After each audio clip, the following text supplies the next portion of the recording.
The Nebraska prairie stretched endlessly under a steel-gray winter sky, its frozen ground concealing secrets that would soon change everything. In this unforgiving landscape, where hope froze as quickly as morning breath, a woman stepped off the evening train, carrying nothing but a worn carpet bag and a marriage contract to a man she'd never met. But hidden in the abandoned farmhouse on the outskirts of Millbrook Township lay a discovery that would test every ounce of courage she possessed. 6 tiny souls clinging to life, forgotten by the world, but about to be found by someone who understood what it meant to be unwanted. This is the story of how one woman's desperate circumstances became the salvation of an entire community, and how sometimes the most broken people are exactly who the world needs to heal its deepest wounds. Before we jump back in, tell us where you're tuning in from, and if this story touches you, make sure you're subscribed, because tomorrow I've saved something extra special for you. November 15th, 1887, Millbrook Township, Nebraska. Margaret Elizabeth Whitmore pressed her face against the frost-covered window of the passenger car, watching the endless expanse of Nebraska farmland roll past in the dying light of a bitter autumn day. At 24, she possessed the kind of quiet beauty that spoke of inner strength rather than vanity. Auburn hair pulled back in a practical bun, green eyes that had seen too much hardship too young, and hands that bore the calluses of honest work. But it was her expression that told the real story, a mixture of determination and barely controlled terror that belonged to someone who had run out of choices. The marriage contract tucked inside her worn leather purse crinkled slightly as the train swayed. Margaret had read it so many times over the past 3 weeks that she could recite every formal, emotionless line from memory. Harold James Morrison, widower, age 38. Seeks respectable woman for marriage and household management. Room, board and protection provided in exchange for domestic duties and companionship. No romantic expectations. Arrangement purely practical. The words had seemed like salvation when she'd first responded to the advertisement in the Boston Herald. Now, as the train wheezed to a stop at what could charitably be called a station, little more than a wooden platform beside a single-story building, they felt more like a death sentence. Margaret gathered her few belongings and stepped onto the platform, her breath forming clouds in the frigid air. Millbrook Township consisted of perhaps 20 buildings clustered along a single dusty street that the approaching winter had turned into frozen ruts. A general store, a saloon, what appeared to be a church, and scattered houses that looked as weather-beaten and weary as she felt. It was the kind of place people ended up when they had nowhere else to go. Miss Whitmore. The voice belonged to a tall, lean man in his late 30s, with prematurely grey hair and eyes the colour of winter sky. His clothes were clean but patched, his manner polite but distant. This, she realised with a sinking heart, was Harold Morrison, her husband-to-be. "Mr. Morrison," she replied, extending a gloved hand that he shook briefly before stepping back, as if physical contact made him uncomfortable. "I trust your journey was tolerable," he said, taking her carpet bag with mechanical courtesy. "The wagon's just there. We'll have you settled before full dark." The conversation during the 20-minute ride to Morrison's farm was stilted and practical. He explained the basic layout of his property, the expectations for meals and household maintenance, and the fact that she would have her own room in the farmhouse with a lock on the door. Margaret appreciated the last detail more than he could know. It suggested a man who understood the vulnerabilities of her situation, even if he seemed incapable of acknowledging them directly. The Morrison farm sat on a slight rise overlooking a creek that was already beginning to show ice along its edges. The farmhouse itself was larger than Margaret had expected, a 2-story structure with a wraparound porch that might have been welcoming in better weather. But even in the gathering dusk, she could see signs of neglect, sagging shutters, missing porch railings, a barn with gaps in its siding that spoke of work deferred too long. "My first wife died 3 years ago," Harold said abruptly as they approached the house. "Consumption. I've been managing alone since then, but—" He gestured vaguely at the deteriorating buildings. "A man needs help to keep a place like this." "Running proper," Margaret nodded, understanding more than he'd actually said. Harold Morrison wasn't looking for a wife. He was looking for an employee he could trust not to steal from him or abandon him when times got hard. It wasn't romantic, but it was honest. And after the lies and false promises that had driven her from Boston, honesty felt like a luxury she couldn't afford to criticize. The interior of the farmhouse confirmed her suspicions. The rooms were clean but sparse, functional rather than comfortable. The kitchen showed signs of recent use, but lacked any personal touches. No curtains, no flowers, no indication that anyone had ever tried to make this house feel like a home. It was the dwelling of a man who had forgotten how to live, and was merely surviving. "Your room is upstairs, second door on the right," Harold said, setting her bag at the foot of the stairs. "There's a wash basin and clean linens. I generally eat at 6 sharp, breakfast at sunrise, dinner when the work's done. I don't expect conversation during meals unless there's business to discuss." Margaret climbed the narrow stairs to what would be her refuge for the foreseeable future. The room was small but adequate, with a single window that looked out over the frozen fields and a bed that appeared to have been recently made with fresh sheets. Someone, Harold she assumed, had left a pitcher of water and clean towels on the washstand.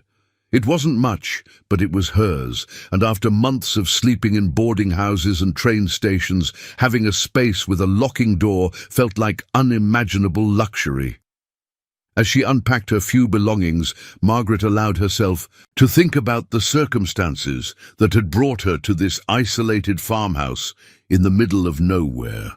6 months ago, she had been Margaret Whitmore, assistant seamstress in a respectable Boston dress shop, sharing a small apartment with 2 other working women and saving every penny toward opening her own establishment someday. She had been independent, hopeful, even happy in her modest way. Then Thomas Kellerman had walked into Mrs. Patterson's dress shop with his easy smile and well-tailored clothes, claiming to be a successful merchant looking for a wife with practical skills and moral character. Margaret had been flattered by his attention, charmed by his courtship, and eventually convinced to accept his proposal of marriage. She had even agreed to his suggestion that she contribute her savings to their joint venture, a new business that would secure their future together. The wedding had taken place on a rainy Thursday in September. By Friday evening, Thomas Kellerman had disappeared along with every penny Margaret had saved over 5 years of careful living. Worse, she discovered that he had used her name to secure credit at several Boston merchants, leaving her responsible for debts she had never agreed to and couldn't possibly pay. The respectable Miss Whitmore had become, overnight, a woman with a reputation for dishonesty and a pile of obligations that would take years to resolve. Mrs. Patterson had been sympathetic but firm. She couldn't afford to employ someone whose presence might drive away customers who'd heard the rumors about Margaret's involvement in her husband's schemes. The other seamstresses had been polite but distant, unwilling to risk their own reputations by associating too closely with someone touched by scandal. Margaret's roommates had asked her to find other accommodations, worried that her creditors might cause problems for them as well. Within 2 months, Margaret had gone from independent working woman to unemployable pariah. The few jobs available to women of questionable reputation, tavern work, factory labor, or worse, held dangers that terrified her more than poverty itself. When she saw Harold Morrison's advertisement for a mail-order bride, it had seemed like her only chance to escape Boston before her situation became completely desperate. Now, sitting on the edge of a narrow bed in a house that felt more like a business arrangement than a home, Margaret wondered if she had simply traded one form of desperation for another. Harold Morrison was clearly a decent man. He had kept his word about providing her with privacy and safety, but he was also profoundly isolated, both geographically and emotionally. Margaret suspected that he was as damaged by his first wife's death as she was by Thomas Kellerman's betrayal, and she wasn't sure that two wounded people could provide each other with any real healing. The sound of Harold moving around downstairs reminded her that she needed to start earning her keep immediately. She had promised to manage his household, and that meant preparing dinner, even though she was exhausted from travel and overwhelmed by the strangeness of her new situation. Margaret changed into her plainest dress, tied an apron around her waist, and went downstairs to explore the kitchen more thoroughly. What she found was both encouraging and depressing. Harold had stocked the pantry adequately: flour, salt pork, dried beans, preserved vegetables, enough staples to feed two people through the winter. But everything was purely functional, chosen for nutrition and keeping quality rather than flavor or variety. It was the food selection of a man who ate to survive rather than for any pleasure or comfort. Margaret had learned to cook by necessity during her years of independent living, and she took pride in being able to create appealing meals from simple ingredients. Tonight, she decided she would make something that might remind Harold Morrison that food could be more than mere fuel. She found potatoes in the root cellar, salt pork in the smokehouse, and enough dried herbs to add some flavor to what would otherwise be a plain but filling meal. As she worked, Margaret became aware of sounds from outside: Harold completing his evening chores in the barn, the lowing of cattle, the restless movement of chickens settling for the night. These were the sounds of a working farm, and despite her urban upbringing, Margaret found them oddly comforting. There was something honest about the rhythms of agricultural life, something that spoke of seasons and cycles and the kind of permanence that had been missing from her recent existence. Harold returned to the house just as she was setting the table, bringing with him the smells of hay and cold air. He nodded approvingly at the meal she had prepared, though his expression remained carefully neutral. "Smells good," he said simply, hanging his coat on a peg by the door. They ate in the silence he had warned her to expect, but Margaret noticed that he finished everything on his plate, and even took a second helping of the potatoes she had seasoned with dried rosemary. It wasn't much of a compliment, but for a man who seemed to have forgotten how to express pleasure in anything, it felt like progress. After dinner, Harold retreated to what appeared to be a small office off the main room, where Margaret could hear him working on what sounded like account books. She cleaned the kitchen thoroughly, learning the location of dishes and utensils, beginning the process of understanding how this household functioned. When she finished, she found Harold still bent over his papers by lamplight. "Mr. Morrison," she said quietly, not wanting to startle him, "I wanted to thank you for keeping your word about the arrangements. I know this situation is unusual for both of us, but I'm grateful for the opportunity to make a fresh start." Harold looked up from his books, studying her face in the yellow glow of the oil lamp. For a moment, his careful reserve seemed to crack, slightly, revealing something that might have been loneliness or regret. "Miss Whitmore," he said finally, "I hope you won't have cause to regret coming here. This isn't an easy life, especially for someone accustomed to city conveniences. Winters are long and hard, and there aren't many people around for company." "I'm not afraid of hard work or solitude," Margaret replied, "and after recent experiences, I've learned to value honesty and safety more than convenience or society." Something in her tone must have conveyed more than her words, because Harold's expression softened slightly. "We'll make the best of it," he said. "Both of us." As Margaret prepared for her first night in her new home, she reflected on the strange turns her life had taken. 6 months ago, she had been planning a future based on love and partnership. Tonight, she was beginning a marriage based on mutual need and practical considerations. It wasn't what she had dreamed of, but it was honest, and it was safe, and it offered the possibility of building something meaningful from the wreckage of her previous hopes.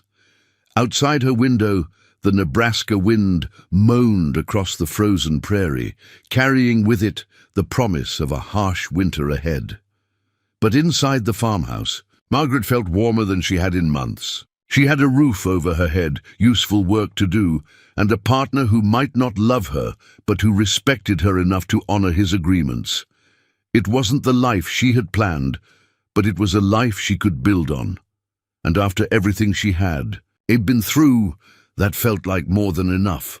What Margaret didn't know, as she drifted off to sleep in her narrow bed, was that less than 2 miles away, in an abandoned farmhouse that the locals whispered was haunted, 6 tiny voices were crying into the winter darkness, voices that would soon lead her toward a purpose she had never imagined and a love deeper than any romantic fantasy she had ever entertained. Preparing and narrating this story took us a lot of time, so if you are enjoying it, subscribe to our channel. It means a lot to us. Now, back to the story. November 20th, 1887. 5 days later. The morning that would change everything began like any other in Margaret's new routine. She rose before dawn, dressed quickly in the bone-chilling cold, and made her way downstairs to start the fire and prepare Harold's breakfast. Over the past 5 days, they had settled into a rhythm of polite coexistence. He managed the outdoor work, while she handled the household, and they shared meals in companionable silence that was slowly becoming less awkward. Margaret had begun to understand Harold Morrison better through observation than conversation. He was a man carved hollow by grief, going through the motions of living without any real engagement with life itself. His farm was well managed but joyless, his routines efficient but mechanical. She suspected that before his wife's death, this house had been filled with warmth and laughter. Now it felt like a shrine to loss, carefully maintained but emotionally abandoned. As she mixed batter for flapjacks, Margaret noticed Harold standing at the kitchen window, staring toward the eastern ridge with an expression of deep concern. The wind had been howling all night, driving snow across the prairie in sheets that made visibility nearly impossible. "Storm's getting worse," he said without turning around. "Worst November weather I've seen in years. Temperatures dropping fast, and the wind's picking up. We might lose some cattle if they can't find shelter." Margaret joined him at the window, wrapping her shawl tighter against the cold that seemed to seep through the glass. In the grey pre-dawn light, she could see snow swirling in violent patterns across the fields, creating drifts that rose and it felt like ocean waves frozen in time. "Is there anything I can do to help?" she asked. Harold glanced at her with something that might have been surprise. His previous wife, Margaret, was beginning to understand, had probably been content to leave all outdoor concerns entirely to him. The idea that his current wife might actually want to contribute beyond cooking and cleaning seemed to catch him off guard. "I need to check the south pasture," he said slowly. "Make sure the cattle found their way to the windbreak. It's dangerous. Work in weather like this, easy to get turned around and lost. But if you're serious about helping, you could watch for my signal fires. I'll light one when I've secured each group of animals. If you don't see a fire within 2 hours of my departure, something's gone wrong." The trust implied in his request touched Margaret more than any romantic gesture could have. Harold was acknowledging that she was capable of responsible action in a crisis, that her judgment could be relied upon when it mattered. After months of being treated as either a victim or a liability, being asked to serve as someone's safety, line felt like a restoration of her fundamental dignity. "I'll watch for your signals," she promised, "and Harold, be careful out there." The use of his first name slipped out naturally, and Margaret saw his eyes widen slightly at the unexpected. Intimacy, For a moment, something warm flickered across his features before the familiar reserve reasserted itself. "I always am," he said simply, but his tone carried a note of something that hadn't been there before. Harold left just after sunrise, bundled, in heavy coats, and leading his most reliable horse through snow that was already knee-deep in places. Margaret positioned herself at the kitchen window with hot coffee and Harold's field glasses, scanning the horizon for the signal fires that would tell her he was safe. The first fire appeared exactly 90 minutes after his departure, a thin column of smoke rising from the vicinity of the creek where Harold kept his breeding stock. Margaret felt a surge of relief and made a careful note of the time in the margin of one of Harold's farming journals. The second fire took longer, nearly 3 hours, and by the time she spotted it, Margaret was pacing the kitchen floor and fighting the urge to saddle a horse and go looking for him herself. It was while she was watching for the third signal, fire, that Margaret first heard the sound that would haunt her dreams for years to come. At first, she thought it was the wind, a high, thin wailing that seemed to rise and fall, with the gusts battering the farmhouse. But as she listened more carefully, Margaret realized there was something too rhythmic about the sound, too purposeful. It wasn't the random howling of air through broken boards or loose shutters.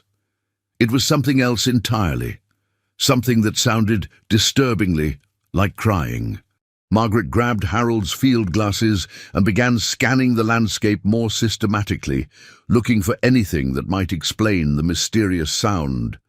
The snow made visibility poor, but she could make out the dark shapes of the nearest buildings: Harold's barn, the chicken coop, the small storage shed where he kept tools and equipment.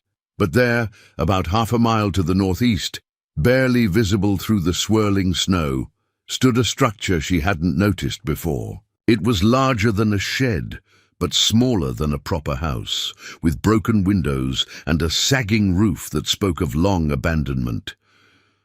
Even through the field glasses, Margaret could see that the building was in terrible condition, the kind of place that sensible people avoided. The crying sound seemed to be coming from that direction. Margaret lowered the glasses, telling herself she was imagining things. The human mind, she knew, was capable of finding patterns and meanings in random noise, especially when a person was stressed or worried. The sound was probably just wind through the broken windows of the abandoned building, distorted by distance, and weather into something that resembled human distress.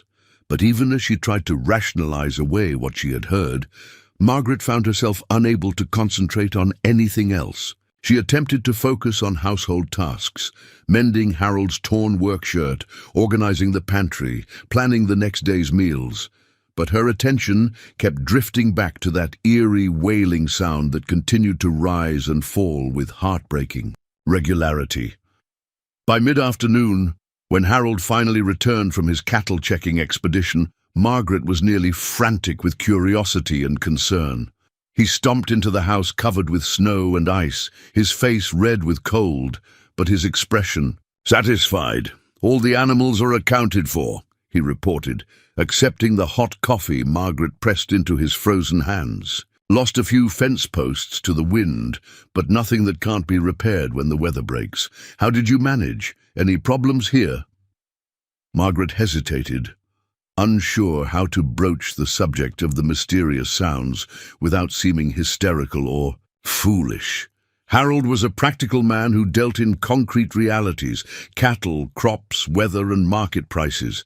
He might not appreciate his new wife claiming to hear phantom crying in abandoned buildings. "Harold," she said carefully, "there's a building to the northeast of here, maybe half a mile away. Old, looks abandoned. What is it?" Harold's expression darkened immediately, and Margaret saw his entire body tense, as if she had mentioned something. "Painful or dangerous? That's the old Brennan place," he said flatly. "Family moved away 2 years ago after their youngest boy died of the fever. House has been empty since then." "Why?" Margaret chose her words carefully. "I thought I heard sounds. coming from that direction today, probably just the wind through broken windows, but it was so strange. Almost like crying. Harold finished, his voice grim. Yes, I've heard it too. So have most of the neighbors. Local folks think the place is haunted, say it's the ghost of the Brennan boy calling for his mother. Margaret studied Harold's face, trying to read his expression. But you don't believe in ghosts? No, I don't, Harold replied firmly. But I do believe in staying away from places that bring nothing but trouble. The Brennan house has been nothing but tragedy for everyone who's had anything to do with it. First family that lived there lost 3 children to typhoid. Second family had their barn struck by lightning and lost everything. The Brennans themselves. He shook his head. Well, you can see how that ended. Despite Harold's warnings, Margaret found herself unable to dismiss the sounds she had heard. That evening, as she prepared dinner, the wailing began again. Fainter now, but still audible whenever the wind died down enough to allow other sounds through. It was definitely coming from the direction of the abandoned house, and it definitely sounded like human distress. Harold, she said during their quiet dinner, what if it's not a ghost? What if someone is actually in trouble out there? Harold set down his fork and fixed her with a steady stare. Margaret, I appreciate that you have a kind heart, but you need to understand something about life out here. We're isolated, sometimes for weeks at a time during bad weather. People learn to take care of themselves because help might not be available when they need it. Anyone foolish enough to take shelter in that ruin would be making their own poor choices. But what if it's not someone who chose to be there? Margaret persisted. What if it's someone who got lost in the storm, or injured, or then they should have been more careful? Harold interrupted, his tone carrying a finality that Margaret was beginning to recognize. I won't risk your safety or mine on wild speculation about phantom sounds from a cursed house. The subject is closed. Margaret nodded obediently, but privately she disagreed completely with Harold's assessment. She had grown up in Boston, where neighbors looked out for each other, and where ignoring someone's distress was considered a moral failure. The idea of deliberately avoiding the investigation of potential human suffering went against everything she had been taught about Christian duty and basic human decency. That night, as Margaret lay in her narrow bed, listening to the storm rage outside, she made a decision that would have terrified her just weeks earlier. Tomorrow, weather permitting, she was going to visit the abandoned Brennan house and discover the source of those heartbreaking sounds. Harold wouldn't approve, but Harold didn't need to know about every detail of how she spent her time while he was working. The crying continued throughout the night, fainter sometimes, but never completely absent. And now that Margaret was listening, carefully she could swear she heard something else mixed in with the wailing, something that sounded almost like words, though she couldn't make out what they were saying. As dawn approached, Margaret made careful plans.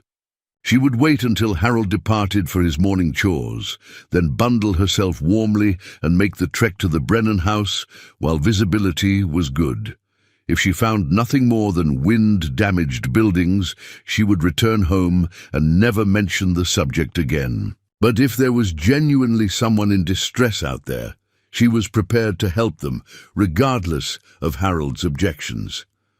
What Margaret didn't anticipate, as she drifted off to sleep with her mind full of rescue plans, was exactly what kind of help would be needed, or how completely the discovery she was about to make would transform not only her own life, but the entire character of the isolated farming community that had become her new home.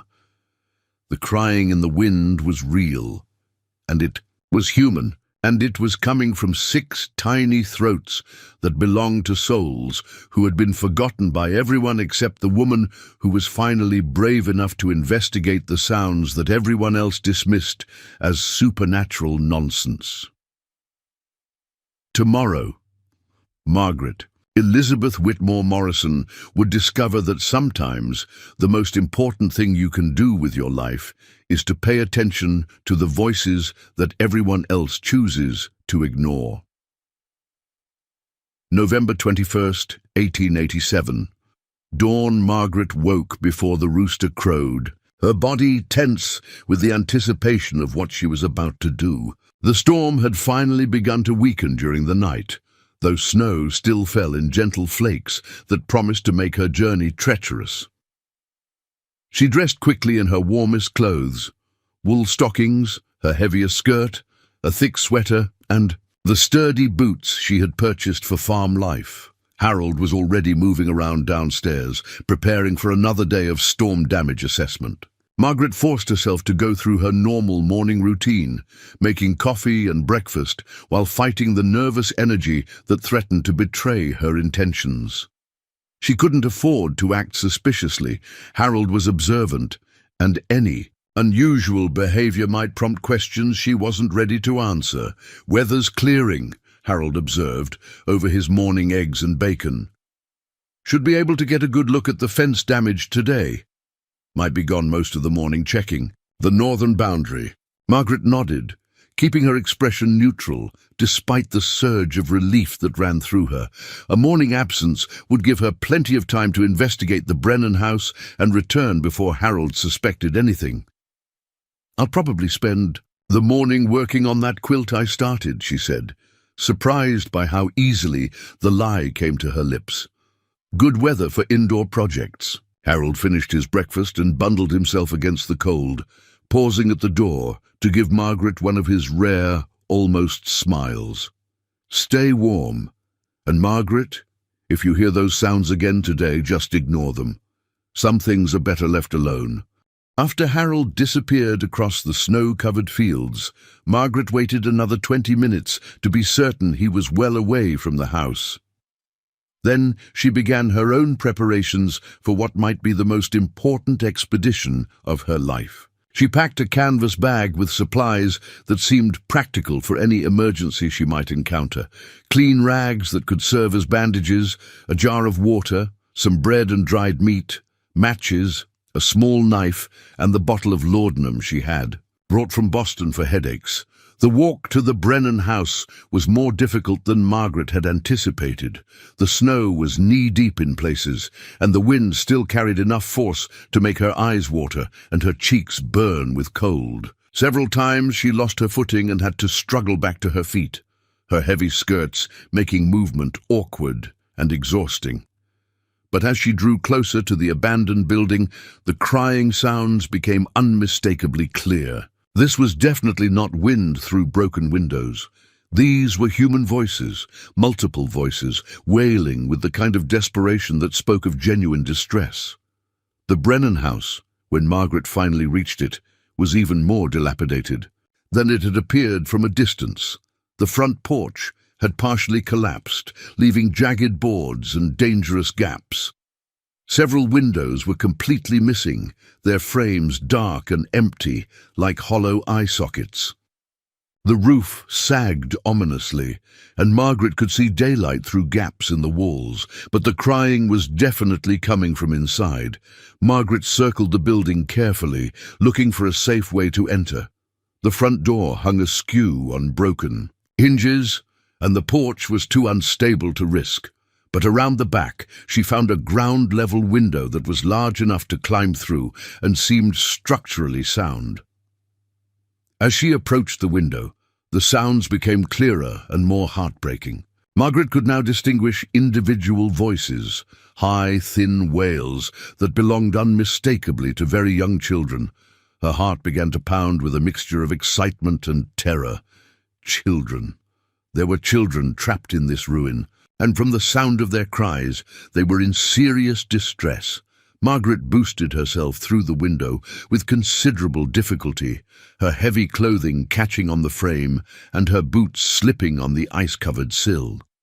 She landed heavily on the floor of what had once been the Brennan family's kitchen, her arrival sending a family of mice scurrying for cover. The interior of the house was a nightmare of decay and abandonment. Wallpaper hung in rotting strips, furniture lay overturned and broken, and the smell of mold and animal waste was almost overwhelming. But the crying was much louder now, coming from what appeared to be a back bedroom. Margaret made her way carefully through the debris-strewn rooms, testing each floorboard before putting her full weight on it. The house groaned and creaked around her, and she could feel cold air flowing through gaps in the walls that were wide enough to see through. When she finally reached the source of the crying, Margaret stopped in the doorway, too shocked to move. 6 children, babies, really, lay on a collection of dirty blankets in the corner of the room. The oldest appeared to be perhaps 2 years old. The youngest couldn't have been more than a few months. They were painfully thin, their clothes little more than rags, their faces red and chapped from crying and cold. Empty food tins and a few scattered belongings suggested that someone had been caring for them, but there was no adult in sight. "Oh, dear God," Margaret whispered, rushing forward to kneel beside the makeshift nursery. The children's reaction to her presence was immediate and heartbreaking. The older ones stretched their arms toward her with desperate hunger for human contact, while the babies simply continued their weak, exhausted wailing. Margaret could see that they were all suffering from exposure, malnutrition, and what appeared to be various stages of illness. Margaret gathered the nearest child, a little girl with tangled blonde hair and enormous blue eyes, into her arms. The child was shockingly light, her small body burning with fever. She clung to Margaret with the desperation of someone who had given up hope of rescue and then suddenly found salvation. "Mama," the little girl whispered, her voice hoarse from crying. "Mama gone." Margaret felt tears streaming down her face as she looked around at the other children. A little boy, who couldn't have been more than 18 months old, was trying to comfort an even smaller baby, patting the infant's back with the instinctive gentleness of a child who had been forced to grow up too quickly. 2 more toddlers huddled together for warmth, their lips blue with cold, despite the pile of inadequate blankets. "Where are your parents?" Margaret asked the oldest girl, though she suspected the answer would break her heart. "Mama sick, Papa gone. Lady come take care, but Lady gone too," the child replied in the simple sentences of someone too young to fully understand her circumstances. Margaret quickly assessed the situation.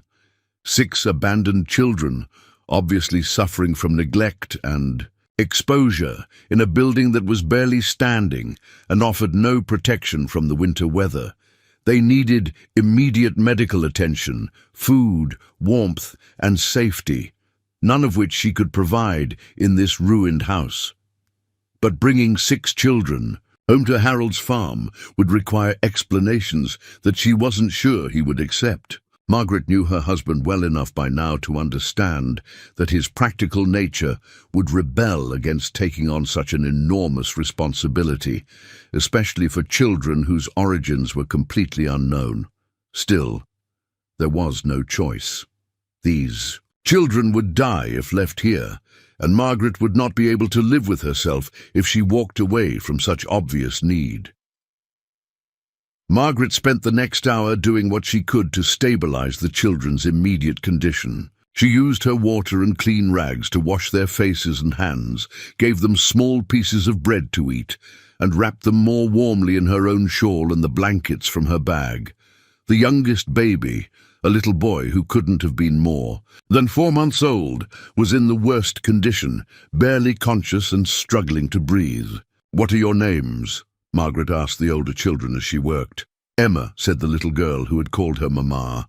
"This is Tommy and Sarah and baby James. Don't know the others' names. Lady called them Sweetie." Margaret felt a fresh surge of anger at whatever circumstances had led to these children being abandoned in such a dangerous place.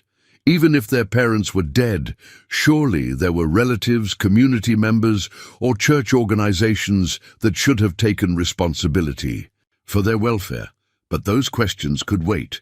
Right now, Margaret needed to focus on getting six sick, malnourished children safely to Harold's farm without losing any of them to the cold or their various illnesses.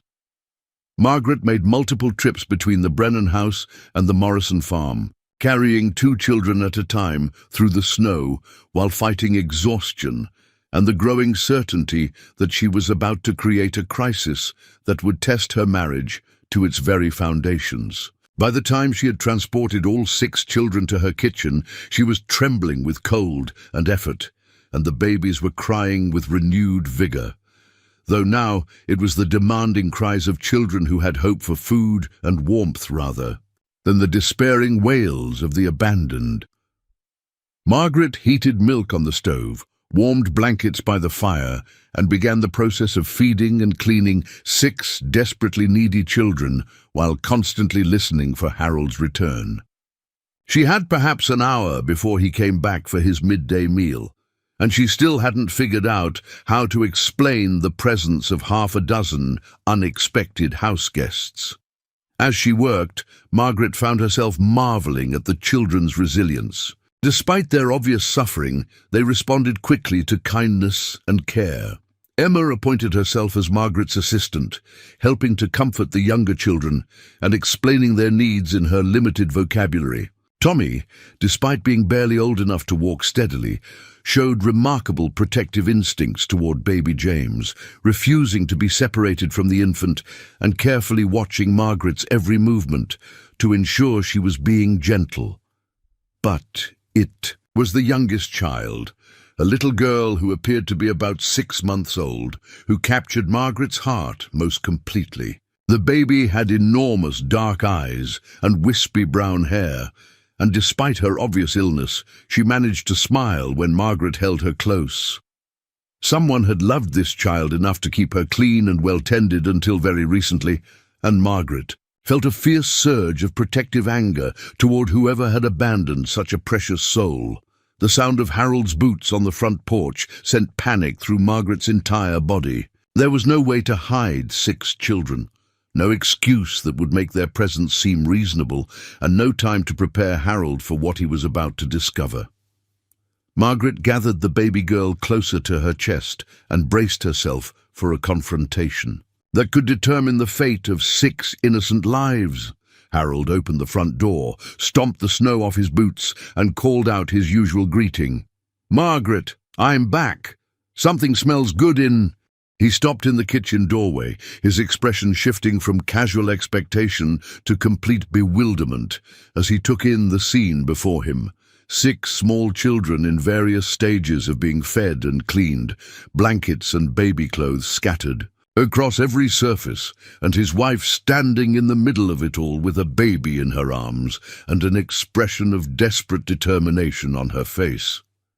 "Margaret," Harold said very quietly, "what exactly is going on here?" November 21st, 1887, midday.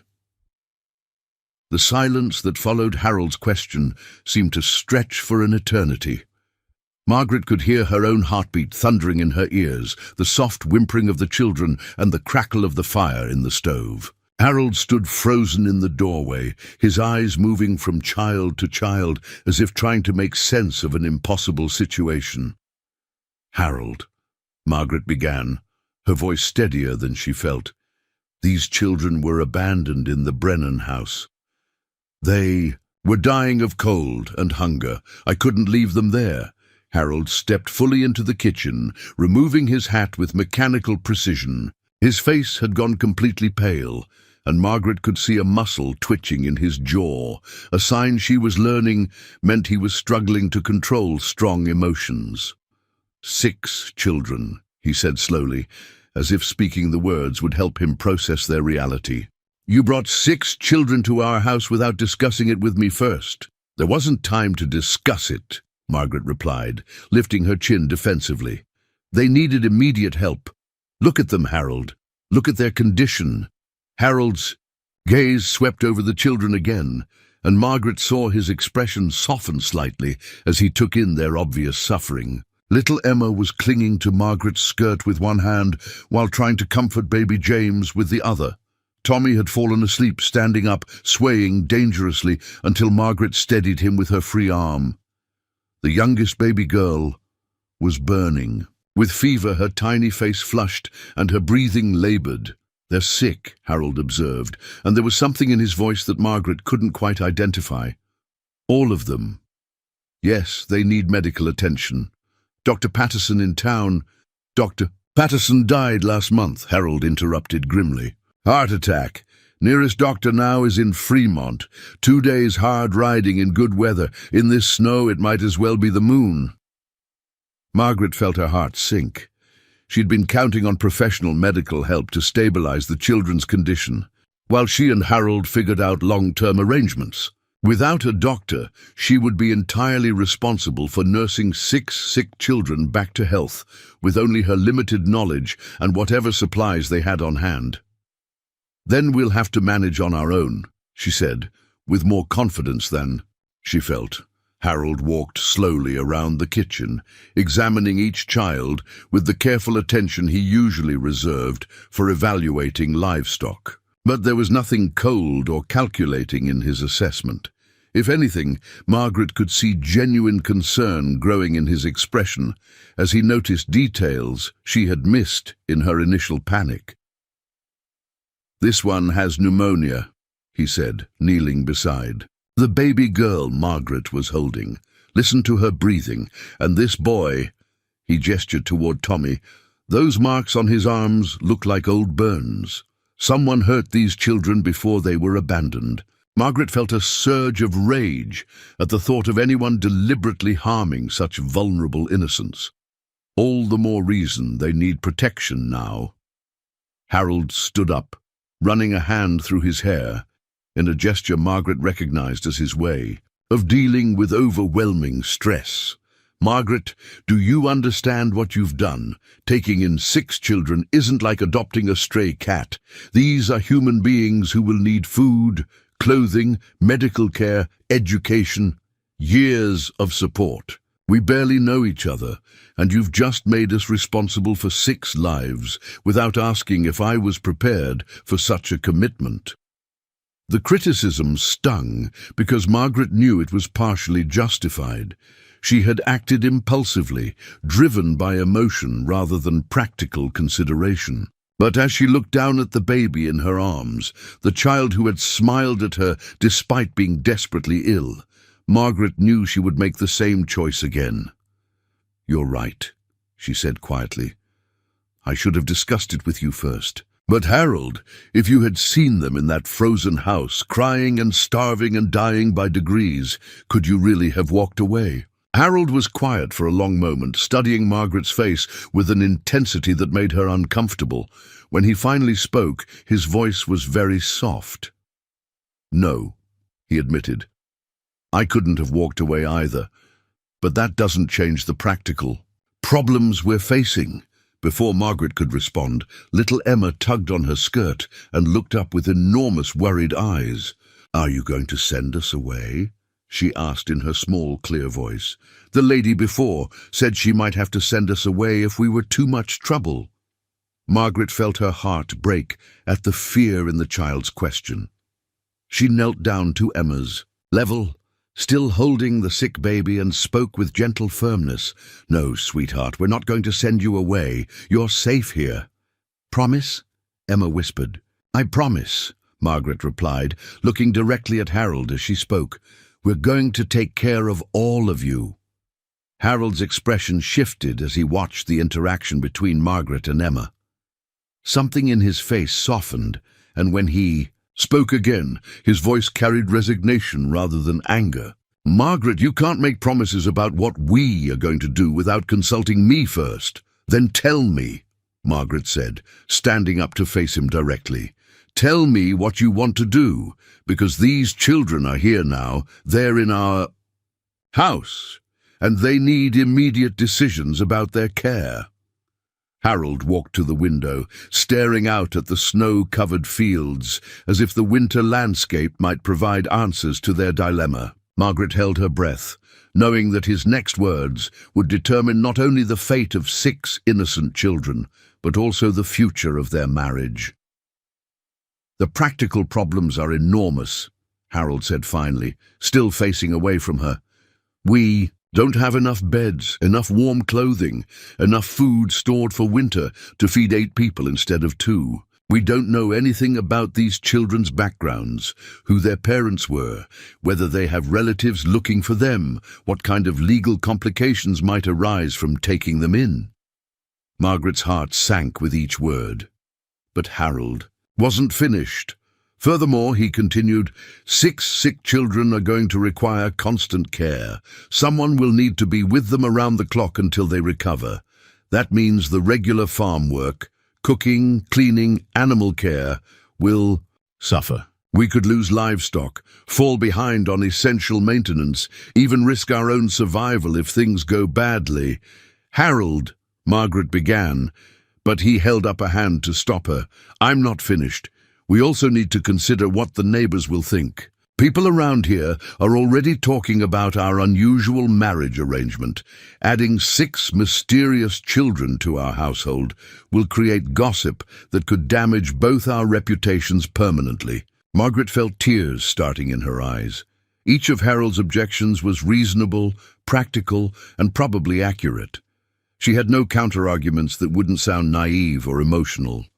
But as she looked around at the children, Emma still clinging to her skirt, Tommy swaying with exhaustion, baby James whimpering with hunger, Margaret knew that practical considerations couldn't be the only factor in their decision. You're right about all of that, she said quietly. But Harold, what's the alternative? Send them back to that ruined house to die? Turn them over to the county authorities who might separate them and place them in institutions? Pretend we never found them and let someone else deal with the consequences? Harold finally turned around, and Margaret was surprised to see that his eyes were bright with unshed tears. There is no good alternative, he said heavily. That's what makes this so difficult. Any choice we make will have consequences we're not prepared for. Little Emma, who had been listening to the adult conversation with the solemn attention of a child who had learned that grown-up decisions directly affected her survival, suddenly spoke up. Mister, are you Margaret's husband? Harold looked down at her, his expression gentling despite his obvious stress. Yes, I am. Are you going to take care of Margaret? Yes, I am. Emma nodded seriously. Then you should let us stay. Margaret took care of us when we were scared and cold. We can help take care of her too. The simple logic of a child's perspective seemed to cut through all of Harold's practical objections more effectively than any argument Margaret could have made. Harold stared at Emma for a long moment, then looked around at the other children, finally letting his gaze rest on Margaret's face. This is going to change everything, he said quietly. Our marriage, our life here, our future plans. Nothing will be the same. I know, Margaret replied. I'm sorry for making such a big decision without consulting you, but Harold, I'm not sorry for saving their lives. Harold walked over to where Tommy was still swaying with exhaustion and gently lifted the little boy into his arms. Tommy immediately snuggled against Harold's chest with the trusting abandonment of a child who had been starved for adult protection. We'll need more beds, Harold said practically. More blankets, more food, probably more firewood to keep the house warm enough for sick children. I'll have to make a trip to town for supplies as soon as the weather clears. Margaret felt a surge of relief so intense it made her dizzy. I mean, we're going to try to make this work, Harold said firmly. God help us all. We're going to try to turn ourselves into a family overnight. As if summoned by his words, baby James began crying with renewed vigor, his small voice rising. Above the wind outside, Margaret and Harold looked at each other across the kitchen full of needy children, and for the first time since their marriage began, they shared a moment of complete understanding. They were about to embark on something far more challenging than either of them had ever imagined, but they were going to face it together. Harold, Margaret said softly, thank you. Don't thank me yet, Harold replied with a rueful smile. Ask me again in 6 months, when we're all either thriving or completely insane. as Margaret began organizing the children for their first proper meal in what was probably days. She reflected on how dramatically her life had changed in just a few hours. This morning, she had been a mail-order bride learning to manage a quiet household for two. Tonight, she would be a mother to 6 children who desperately needed everything she could give them. It was terrifying, overwhelming, and completely outside anything she had ever planned for her life.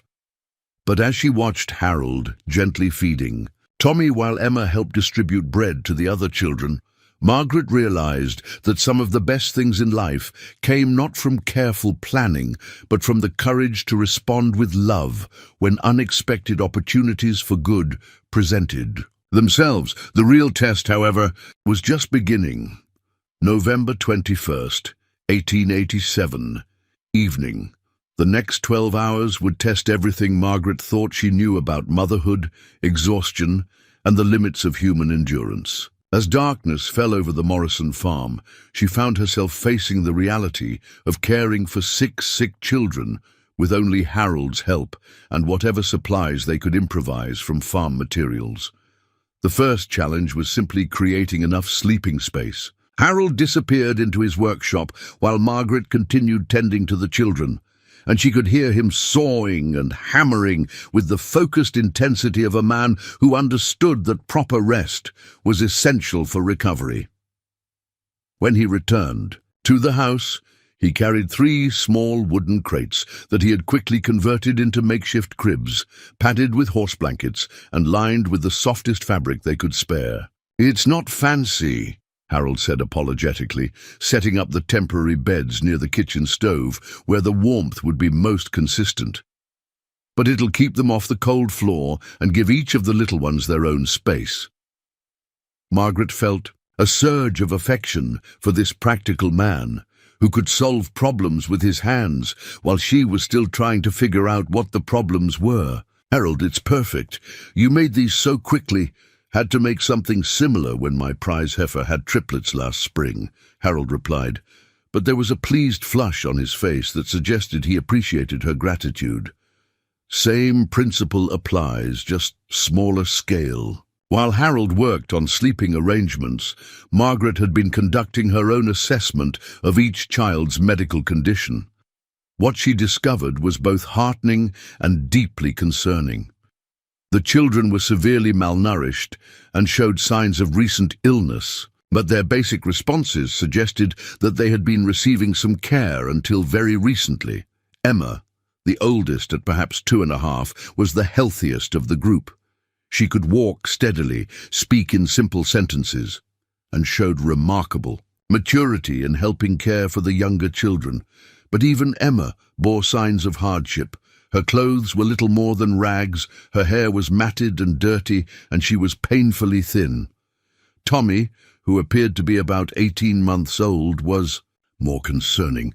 The burn marks Harold had noticed were clearly old injuries that had healed badly, leaving permanent scars on his arms and back. But more troubling was his obvious terror of adult men. While he allowed Margaret to hold and feed him, he cowered whenever Harold came near, flinching as if expecting to be struck. The 4 babies presented the most serious medical challenges. Baby James, perhaps 8 months old, was suffering from what appeared to be severe malnutrition and possibly pneumonia. His breathing was labored, and he could barely muster the energy to cry. The little girl Margaret had bonded with, who Emma called Lucy, was burning with fever and showed signs of some kind of infection. The 2 youngest children, both appearing to be only a few months old, were so weak they could barely drink the warmed milk Margaret offered them. As Margaret worked to clean and feed each child, she found herself falling into a rhythm she had never experienced but somehow felt natural. Her hands seemed to know instinctively how to support a baby's head while feeding, how to position a feverish child for maximum comfort, how to soothe crying with gentle voices and patient attention. "You're good at this," Harold observed, watching. Margaret coaxed baby James to take a few spoonfuls of warm broth. Natural mother's instincts. Margaret paused in her work, struck by the casual assumption in Harold's words. "I've never taken care of children before," she admitted. "I was an only child, and in Boston, unmarried women don't generally have much contact with babies." Harold looked surprised. "Could have fooled me. You handle them like you've been doing it for years." The truth was that Margaret felt as surprised by her own competence as Harold seemed to be. Something about these vulnerable children had awakened capabilities she didn't know she possessed. Every instinct told her what to do, when to be gentle and when to be firm, how to read the different kinds of crying, how to arrange the children so they could comfort each other while still receiving individual attention. As the evening progressed, Margaret and Harold developed an unspoken system of cooperation that felt surprisingly natural. Harold handled the heavier work, lifting children, moving furniture, maintaining the fires that kept the house warm. Margaret focused on the more delicate tasks, feeding, cleaning, administering what simple medical care she could provide. Neither of them had to ask what needed to be done. They simply moved around each other in the small space, each anticipating the other's needs. The most challenging moment came around midnight when baby Lucy's fever spiked dramatically. Margaret had been taking turns holding each of the children, but Lucy's condition deteriorated so rapidly that Margaret was afraid the little girl might not survive the night. "Harold," Margaret called softly, trying not to wake the other children, who had finally fallen into exhausted sleep. "I need help." Harold appeared immediately at her side, taking one look at Lucy's flushed face and labored breathing before moving into action. He disappeared into the kitchen and returned with a basin of cool water and clean cloths. "Fever's too high," he said grimly. "We need to bring her temperature down fast, or we'll lose her." For the next hour, Margaret and Harold worked together to save Lucy's life. They took turns bathing her small body with cool water, holding her upright to help her breathing, and encouraging her to drink tiny sips of water. Margaret found herself praying more fervently than she had ever prayed in her life, begging whatever powers might be listening to spare this innocent child. "Come on, little one," Harold murmured, his voice surprisingly gentle as he held Lucy, while Margaret prepared another cool compress. "Fight back, show us that spirit." Around 2 in the morning, Lucy's fever finally broke. Her breathing eased, her color improved, and she fell into the first peaceful sleep Margaret had seen from any of the children. Margaret collapsed into a chair beside the makeshift crib, utterly exhausted but filled with profound relief. "She's going to be all right," Harold said, settling into a chair beside Margaret. "Crisis is over." Margaret looked around at the 6 sleeping children, each breathing steadily in the warm glow of the kitchen fire. They were still desperately sick, still facing an uncertain future, but they were alive and safe and cared for. For the first time in hours, Margaret allowed herself to feel the full impact of what she and Harold had accomplished. "We did it," she said softly. "We actually saved them." Harold was quiet for a moment, studying Margaret's face in the firelight. When he spoke, his voice carried an emotion she had never heard from him before. "Margaret, what you did today, going out into that storm, bringing these children home, fighting to save their lives, it was the bravest thing I've ever seen anyone do." Margaret felt tears starting in her eyes. "I was terrified the whole time. Terrified I was making terrible mistakes, terrified you would refuse to help, terrified I wasn't strong enough or smart enough to keep them alive. But you did it anyway," Harold said. "That's what courage is, doing what's right even when you're afraid." They sat in comfortable silence for a while, listening to the peaceful sounds of sleeping children and the wind gradually dying down outside. Margaret found herself studying Harold's profile in the firelight, seeing depths in this quiet man that she was only beginning to understand. "Harold," she said eventually, "why did you agree to help, really? I know all your practical objections were valid. Harold considered the question seriously. When I saw Emma ask if we were going to send them away, and the fear in her voice, it reminded me of something my mother used to say. She said that sometimes God puts people in our path, not because we're ready for them, but because they need us to become ready. Margaret was surprised by the philosophical depth of Harold's response. Your mother sounds like a wise woman? She was. Died when I was 15, but she taught me that the most important decisions in life aren't about what's practical or safe. They're about what kind of person you want to be when you look back on your choices. As if summoned by their conversation, Emma stirred in her makeshift bed and sat up, looking around with the disorientation of a child waking in a strange place. Margaret, she called softly. I'm right here, sweetheart, Margaret replied, moving to kneel beside Emma's bed. Everything's all right. You're safe. Emma reached up and patted Margaret's face with her small hand. Thank you for not sending us away. Margaret felt her heart swell with an emotion so powerful it took her breath away. Emma, we're never going to send you away. This is your home now, yours and Tommy's and all the babies. We're your family. Promise? Emma asked, echoing her earlier question. I promise, Margaret replied, and this time she made the commitment with Harold's full agreement. As Margaret settled Emma back into sleep, she reflected on how completely her life had transformed in a single day. 24 hours ago, she had been a mail-order bride, learning to manage a household for 2. Now she was a mother to 6 children who needed everything she could possibly give them. The challenges ahead were enormous. They would need to legally formalize the children's status, provide them with education, help them recover from whatever trauma had led to their abandonment. They would need to integrate 6 new personalities into their household routine, learn each child's individual needs and preferences, and somehow build a functional family from a group of strangers thrown together by crisis. But as Margaret watched, Harold gently adjust baby James's blanket and check on each sleeping child with the careful attention of a devoted father, she felt a deep sense of rightness about their decision. These children needed them, but Margaret was beginning to understand that she and Harold needed the children just as much.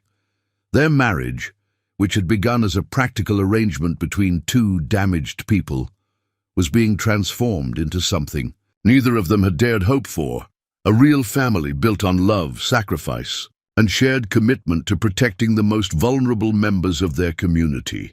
The hardest work was still ahead of them, but Margaret fell asleep in her chair beside the children's beds, filled with quiet confidence that whatever challenges tomorrow brought, she and Harold would face them together. November 25th, 1887. 4 days later, Margaret stood at the kitchen window, watching Harold hitch their strongest horse to the wagon for his long-delayed trip to town. The children had stabilized enough over the past few days that she felt confident managing them alone for the several hours Harold would need to purchase essential supplies. But her stomach churned with anxiety about what would happen when their secret became public knowledge. There was no way to keep 6 children hidden indefinitely.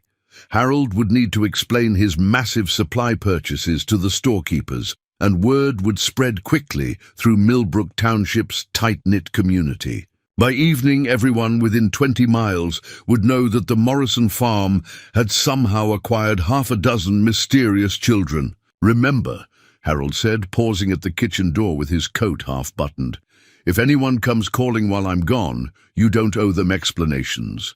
Just say I'll discuss it when I return. Margaret nodded, though they both knew that deflecting questions would only fuel more intense speculation. She had spent the past 4 days learning each child's personality and needs, and the progress had been remarkable. Proper food, warmth, and constant attention had worked small miracles. Even baby Lucy, who had nearly died that first night, was beginning to show signs of her natural personality, a surprisingly determined little soul who expressed strong opinions. About everything from food preferences to sleeping arrangements, Emma had appointed herself as Margaret's chief assistant, translating the younger children's needs and helping with everything from diaper changes to feeding schedules. Tommy had gradually begun to trust Harold, though he still flinched at sudden movements and loud voices. The four babies were gaining weight steadily and had developed the healthy appetite cries of children who no longer feared they might not receive their next meal. But Margaret knew that their temporary peace was about to be shattered.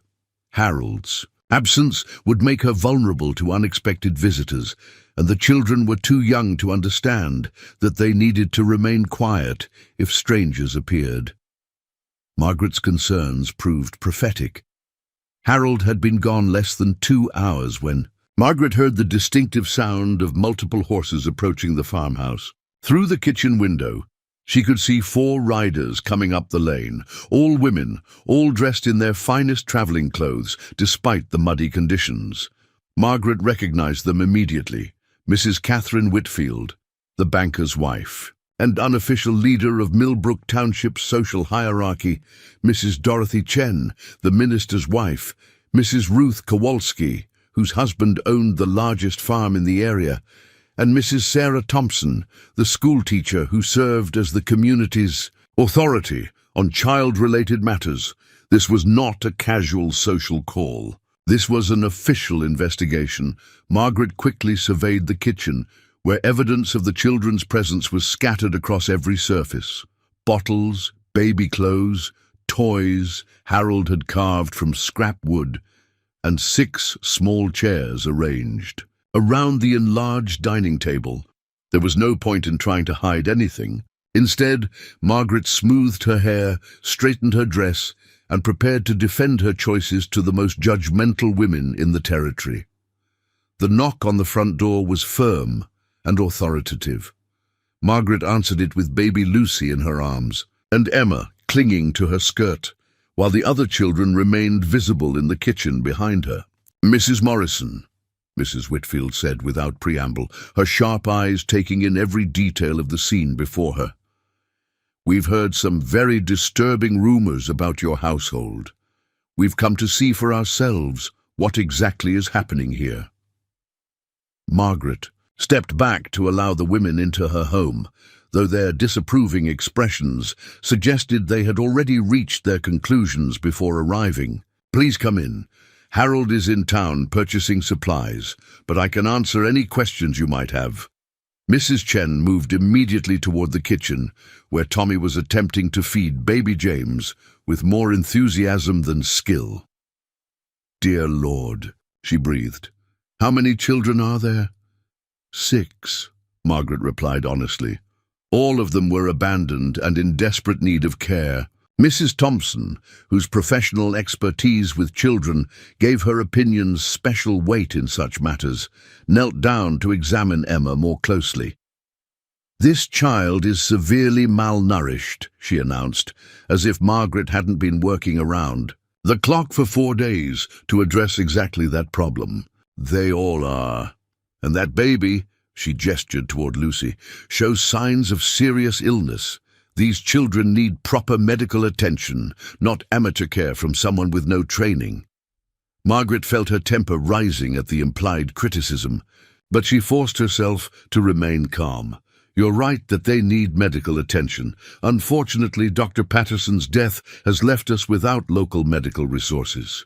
I've been doing everything I can with the knowledge I have." Mrs. Kowalski walked through the kitchen, noting the sleeping arrangements, the improvised feeding stations, and the general chaos that came with caring for 6 young children in a space designed for 2 adults. "Mrs. Morrison, surely you understand that this situation is completely inappropriate. A young woman with no experience cannot possibly manage 6 children alone, especially children whose backgrounds are completely unknown." "I'm not managing them alone," Margaret replied firmly. "My husband has been helping with their care." The 4 women exchanged meaningful glances that suggested this information was somehow more damning than reassuring. Mrs. Morrison, Mrs. Whitfield, said carefully, There are proper procedures for dealing with abandoned children. The county has institutions specifically designed to handle such situations. These children should be turned over to the authorities immediately. Margaret felt ice forming in her chest. What kind of institutions? Mrs. Thompson cleared her throat uncomfortably. Well, there's the county orphanage in Lincoln, though I understand it's rather overcrowded at present. Children of appropriate age would be eligible for placement with families seeking adoption, though of course babies and sickly children are more difficult to place. And what happens to the children who can't be placed? Margaret asked, though she suspected she already knew the answer. The county workhouse takes older children who can contribute to their own support. Mrs. Chen replied delicately. It's not ideal, but it provides basic shelter and food while teaching valuable work skills. Margaret had heard enough about county workhouses to know that they were essentially prisons where children were subjected to brutal labor conditions and minimal care. The idea of sending Emma or Tommy to such a place made her physically sick. These children are not going to any county institutions, Margaret said firmly. They have a home here, and Harold and I intend to provide for them. Mrs. Whitfield's eyebrows rose sharply. Mrs. Morrison, I don't think you understand the legal complexities involved. You cannot simply claim ownership of abandoned children. Without proper documentation and court approval, there are laws governing such situations. Then we'll comply with whatever legal requirements are necessary, Margaret replied. But these children are staying here. Mrs. Kowalski leaned forward, her expression a mixture of concern and condescension. My dear, you've been married less than a month. You barely know your husband, and he certainly didn't agree to take on 6 children when he arranged for your marriage. This situation is putting tremendous strain on a relationship that hasn't had time to develop properly. The criticism hit close to home because Margaret knew there was truth in it. Her impulsive decision to rescue the children had fundamentally altered the terms of her marriage to Harold, and she had no idea how their relationship would evolve under such pressure. But before Margaret could respond, Emma stepped forward and spoke up in her clear, serious voice. The lady took care of us when we were cold and hungry, Emma announced, looking directly at Mrs. Whitfield, and the man made us beds and helped when Lucy was sick. They're nice people who don't hurt children. The simple declaration carried more moral weight than any of the adults' complicated arguments. Mrs. Thompson knelt down to Emma's level, her expression softening slightly. Sweetheart, these ladies are worried about making sure you and the other children are safe and properly cared for. Don't you want to live somewhere with lots of other children to play with? Emma shook her head firmly. Want to stay with Margaret and Harold. They promised we could stay. Margaret felt tears starting in her eyes at Emma's loyalty, but Mrs. Chen's next words brought her back to the harsh realities of their situation. Mrs. Morrison, regardless of your good intentions, you simply don't have the resources to properly care for 6 children. Where will they sleep when they outgrow those makeshift beds? How will you feed and clothe them as they grow? What about education, medical care, preparing them for productive adult lives? One impulsive act of charity doesn't constitute a long-term plan for child welfare. Before Margaret could answer, the sound of Harold's wagon returning provided a welcome reprieve. Through the window, she could see him pulling up to the house with the wagon loaded with supplies, far more supplies than any 2-person household would need. Harold's entrance into the kitchen brought an immediate change in the room's dynamics. The 4 visiting women straightened into formal postures, clearly prepared to present their concerns to the male head of household, who presumably had final authority over family decisions. Ladies, Harold said politely, removing his hat and taking in the situation with a quick glance. I wasn't expecting visitors today. Mrs. Whitfield stepped forward as the designated spokesperson. Mr. Morrison, we've come to discuss the concerning situation we've discovered in your household. Your wife has apparently taken in 6 abandoned children without proper consideration of the legal and practical implications. Harold's expression remained carefully neutral as he listened to Mrs. Whitfield's summary of their concerns. When she finished, he was quiet for a long moment, studying each of the children before responding. "Ladies, I appreciate your concern for child welfare," Harold said finally, "but I believe you may have misunderstood the situation. My wife didn't take in these children without my knowledge or consent. We made the decision together to provide them with a safe home." Margaret felt a surge of gratitude at Harold's support. Even though she knew his statement wasn't entirely accurate, Mrs. Thompson leaned forward. "Mr. Morrison, surely you understand that good intentions aren't sufficient. These children need proper legal guardianship, regular medical care, education, and preparation for their adult lives. Can you honestly say you're prepared to provide all of that?" Harold walked over to where Tommy was sitting on the floor, playing with a wooden horse Harold had carved for him.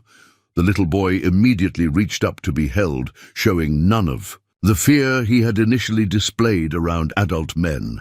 "Mrs. Thompson," Harold said, lifting Tommy easily, "can you honestly say that the county orphanage or workhouse would provide better care than these children are receiving here?" The question hung in the air, unanswered, because everyone in the room knew the truth about institutional childcare in the 1880s. Mrs. Kowalski tried a different approach. "Mr. Morrison, we are also concerned about the impact on your marriage. You and your wife are still getting to know each other. Adding 6 children to your household creates pressures that could destroy your relationship before it has a chance to develop." Harold looked directly at Margaret, and she saw something in his eyes that made her heart race. "Mrs. Kowalski," Harold said quietly, "discovering that my wife has the courage to save 6 innocent lives and the dedication to care for them day and night has taught me more about her character than months of ordinary conversation ever could. If anything, this situation has strengthened our marriage rather than threatening it."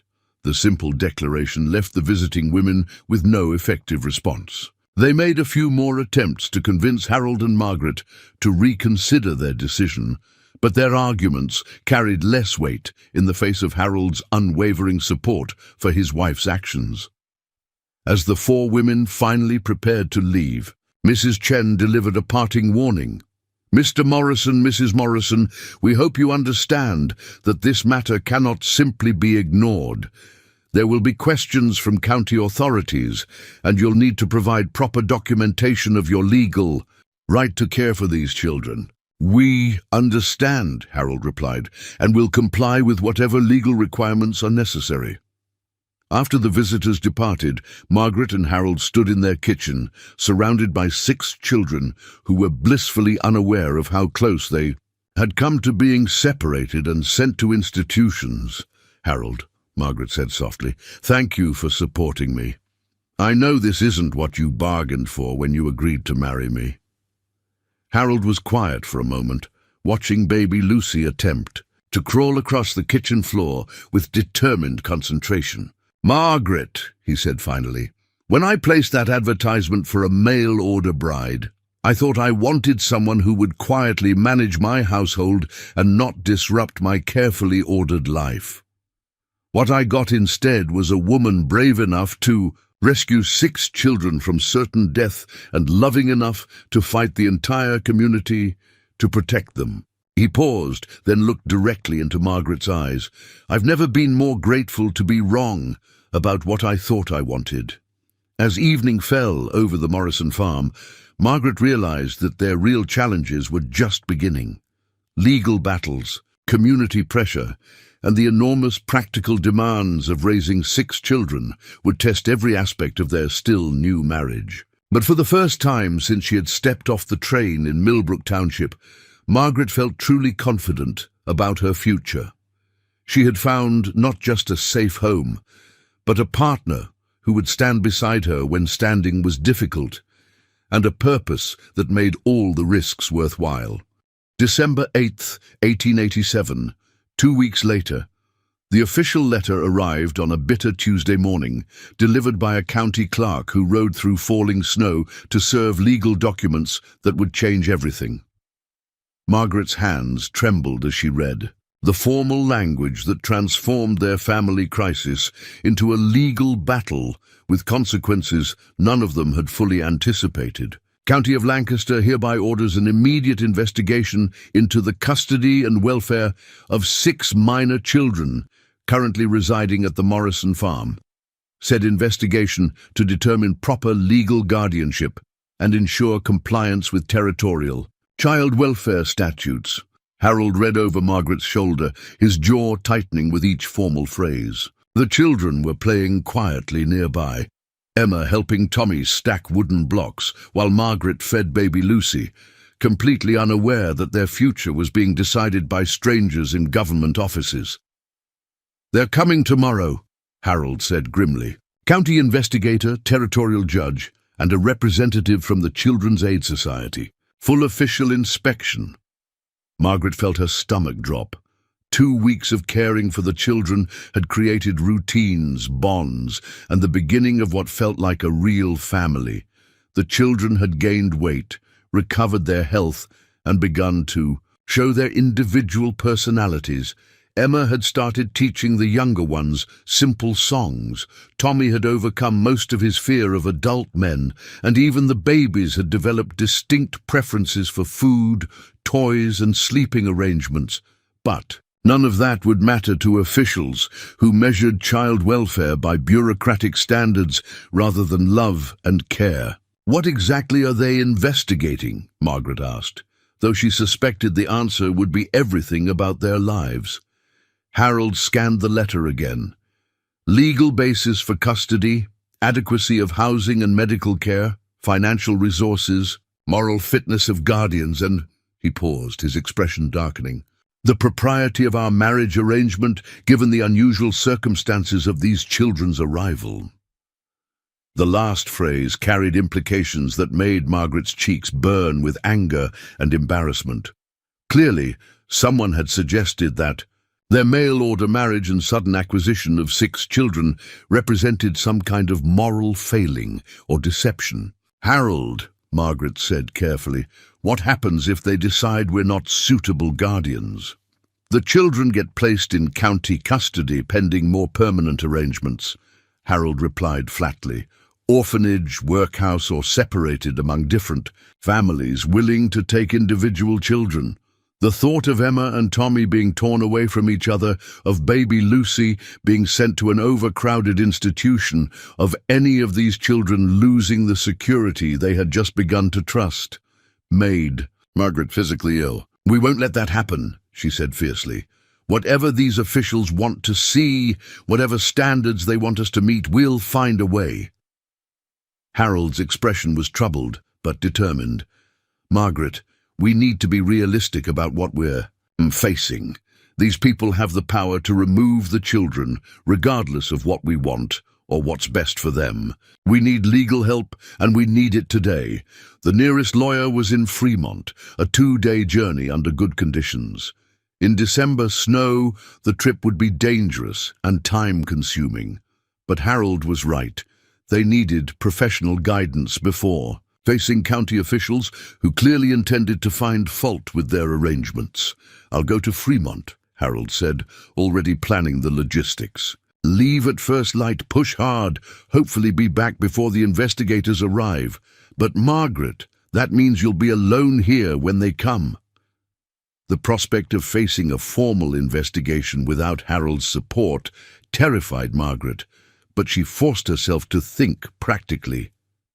"What should I tell them? How should I explain how the children came to be here?" "The truth," Harold said simply. "You heard crying, you investigated, you found 6 children who would have died without intervention. Everything you did was motivated by humanitarian concern for their welfare." Margaret nodded, but she knew the truth was more complicated than Harold's summary suggested. Her decision to bring the children home had been impulsive and emotional, rather than carefully considered. She had disrupted their lives, created legal complications, and put Harold in a position where he had to choose between supporting her actions or protecting his own interests.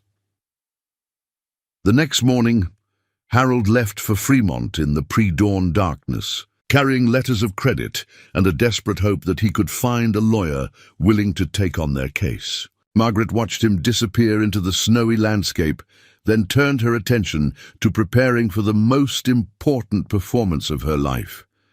If county officials were going to inspect their household, Margaret was determined to show them a home where children were thriving under loving care. She spent the morning organizing every aspect of their domestic arrangements, cleaning the house until it gleamed, preparing nutritious meals that demonstrated the children's healthy appetites, and arranging the sleeping areas to show that each child had adequate space and comfort.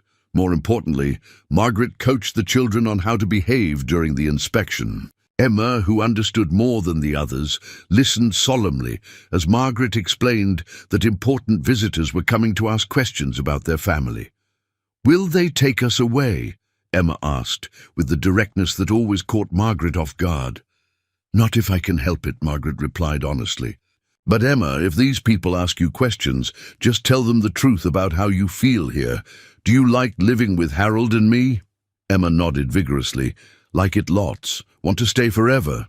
"Then tell them that," Margaret said. "Tell them about the nice food and warm beds and how Harold made toys for everyone.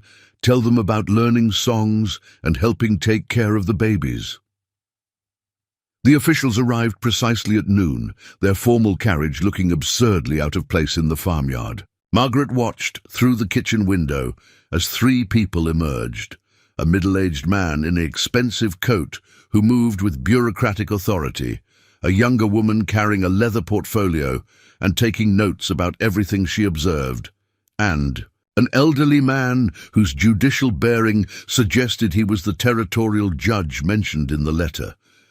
Margaret straightened her best dress, checked her hair one final time, and opened the front door before they could knock. "Gentlemen, madam, please come in. I'm Margaret Morrison." The lead official stepped forward. "Mrs. Morrison, I'm Franklin Webb, County Child Welfare Investigator. This is Miss Janet Holbrook from the Territorial Children's Aid Society, and Judge Samuel Mason. We're here to assess the situation regarding the 6 minor children currently in your custody." Margaret invited them into the main room, where the children were arranged as naturally as possible. Emma playing with wooden toys Harold had made, Tommy napping peacefully in his small bed, the babies content and clean in their improvised cribs. The scene looked like domestic tranquility, but Margaret could see the officials cataloguing every detail with critical eyes. "Mrs. Morrison," Mr. Webb began, consulting his notes, "I need to establish the basic facts of this case. How did these children come to be in your custody?" Margaret told the story as simply and honestly as possible. The mysterious crying sounds, her investigation of the Brennan house, the discovery of 6 abandoned children in desperate condition, and her decision to bring them home for emergency care. Miss Holbrook made careful notes while asking pointed questions. "Mrs. Morrison, did you attempt to locate the children's parents or notify county authorities before taking them into your home?" "The children were dying," Margaret replied firmly. "They needed immediate medical attention and care. There wasn't time for bureaucratic procedures." Judge Mason leaned forward.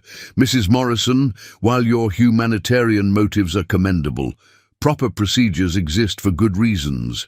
Taking custody of abandoned children without legal authority creates complications that serve no one's interests." "With respect, Your Honor," Margaret said, surprised by her own boldness, "if I had followed proper procedures, at least some of these children would be dead now. Emergency care couldn't wait for official approval." Mr. Webb walked around the room, examining the sleeping arrangements, the food preparation areas, and the general living conditions. "Mrs. Morrison, you and your husband have been married less than 2 months. Taking responsibility for 6 children represents an enormous change in your household circumstances. How has this affected your marriage?" The question was designed to elicit admissions of strain or conflict, but Margaret answered with complete honesty. Mr. Webb, caring for these children has shown me aspects of my husband's character that I deeply admire.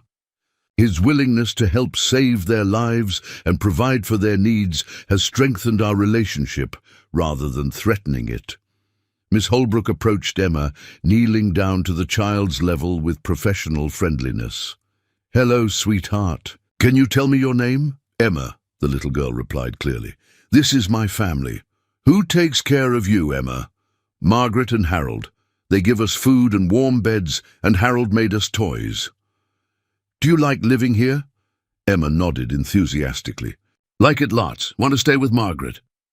Miss Holbrook continued her questioning, speaking with Tommy, who was less verbal but showed no signs of fear or distress, and examining the babies for signs of proper care and nutrition. Everything she observed supported Margaret's claims about the children's improved condition and well-being, but Mr. Webb's questions became increasingly pointed and personal. "Mrs. Morrison, your marriage to Mr. Morrison was arranged through correspondence, correct? You had never met before your arrival." "In Nebraska, that's correct." "And these children appeared in your household within 3 weeks of your arrival?" "Yes. Isn't it rather convenient that 6 children in need of rescue happened to appear just as a childless couple was establishing their household?" Margaret felt a chill at the implication behind his question. "Mr. Webb, are you suggesting that we somehow arranged for these children to be abandoned so we could rescue them? That's not only false, it's insulting." Judge Mason raised a hand to calm the increasingly tense conversation.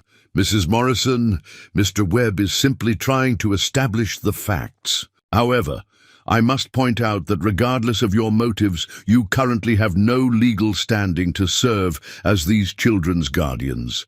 Nebraska territorial law requires formal adoption proceedings or official custody arrangements for any long-term childcare situation. We're prepared to comply with whatever legal requirements are necessary," Margaret replied. "My husband has gone to Fremont to retain legal counsel specifically to address these issues." Mr. Webb made a note. "That's encouraging, but it doesn't resolve the immediate question of whether this household can provide adequate long-term care for 6 children with unknown backgrounds and potentially significant needs." Miss Holbrook, who had been quietly observing the children's interactions with Margaret, finally spoke up. "Mrs. Morrison, I have to ask, do you have any experience with child care? Any training in child development, medical care, or education?" Margaret felt the weight of the question. This was the heart of their vulnerability. She was an untrained woman who had acted on instinct rather than expertise. "Miss Holbrook, I have no formal training in childcare," Margaret admitted, "but I've spent the past 3 weeks learning what these specific children need. I've researched medical care, nutrition, and child development through every book and resource I could find. Most importantly, I've discovered that what these children needed most was someone who cared enough to pay attention to their individual needs and respond accordingly." Before Miss Holbrook could respond, baby Lucy, who had been quietly listening to the adult conversation from her crib, began fussing with the particular cry that Margaret had learned meant she was ready for her afternoon feeding. Without thinking, Margaret moved to prepare Lucy's bottle while continuing the conversation, demonstrating the kind of intuitive responsiveness that no amount of formal training could provide. The officials exchanged glances that suggested they were reaching some kind of consensus about their observations. Judge Mason cleared his throat formally. "Mrs. Morrison, based on our preliminary assessment, it's clear that these children are receiving adequate care in terms of nutrition, shelter, and basic medical attention. However, the legal issues surrounding their custody cannot be ignored. We'll need to see documentation of your efforts to establish formal guardianship before we can approve any permanent arrangements." Margaret felt a surge of relief that was immediately tempered by the realization that their battle was far from over. The officials had not ordered the immediate removal of the children, but neither had they provided any guarantee of future security. As the investigators prepared to leave, Mr. Webb delivered a final warning. "Mrs. Morrison, we'll be returning within 2 weeks to review your legal progress and reassess the children's welfare. If adequate guardianship arrangements haven't been established by then, we'll have no choice but to place these children in county custody, pending more permanent solutions." After the officials departed, Margaret sat in her kitchen, surrounded by 6 children who had no idea how close they had come to being separated and sent away. Emma climbed into Margaret's lap, sensing her emotional exhaustion, even if she couldn't understand its cause. "Are they nice people?" Emma asked. Margaret hugged the little girl close, breathing in the sweet scent of her clean hair and feeling the solid warmth of her small body. "They're people who want to make sure children are safe and well cared for," Margaret said carefully. "We are safe," Emma declared with absolute confidence. "You and Harold keep us safe." As evening approached and Harold still hadn't returned from Fremont, Margaret found herself facing the most uncertain night since the children's arrival. The official inspection had gone better than she had feared, but not as well as she had hoped. They had bought time, but time that came with conditions they might not be able to meet.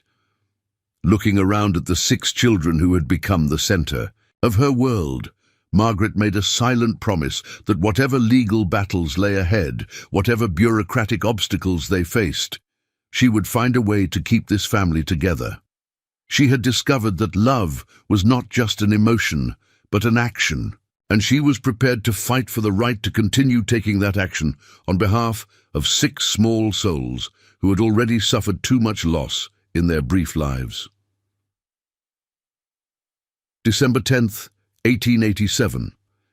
2 days later, Harold returned from Fremont at dawn, his face grim with exhaustion and troubling news. Margaret met him at the door with hot coffee and baby Lucy in her arms, immediately sensing that his mission had uncovered complications beyond simple legal procedures. "The lawyer will help us," Harold said without preamble. "But Margaret, what?" "He told me changes everything we thought we knew about these children." Margaret felt her stomach clench with dread. Over the past 3 weeks, she had deliberately avoided thinking too deeply about the children's origins, focusing instead on their immediate needs. But she had always known that eventually, questions about their past would demand answers.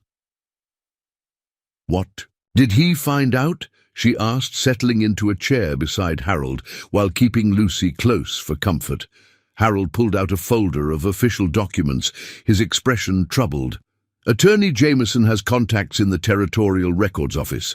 He was able to trace some information about the children based on the descriptions I provided." Margaret braced herself for revelations that might complicate their custody fight even further. "Emma and Tommy are siblings," Harold began. "Their parents were Samuel and Mary Fletcher, homesteaders who claimed land about 40 miles east of here 2 years ago. Samuel Fletcher died of influenza last winter, and Mary Fletcher died giving birth to a stillborn baby this past August." Margaret felt tears sting her eyes at the confirmation of Emma's simple explanation. "Mama sick, Papa gone." These children had lost everything before being abandoned. "But that's only 2 of the children," she pointed out. "What about the babies?" Harold's expression grew even more troubled. "That's where it gets complicated. According to county records, Mary Fletcher had been taking in abandoned infants, babies whose mothers died in childbirth, children whose families couldn't care for them, foundlings left on church steps. She was operating an unofficial orphanage out of her homestead." Margaret stared at Harold as the implications sank in.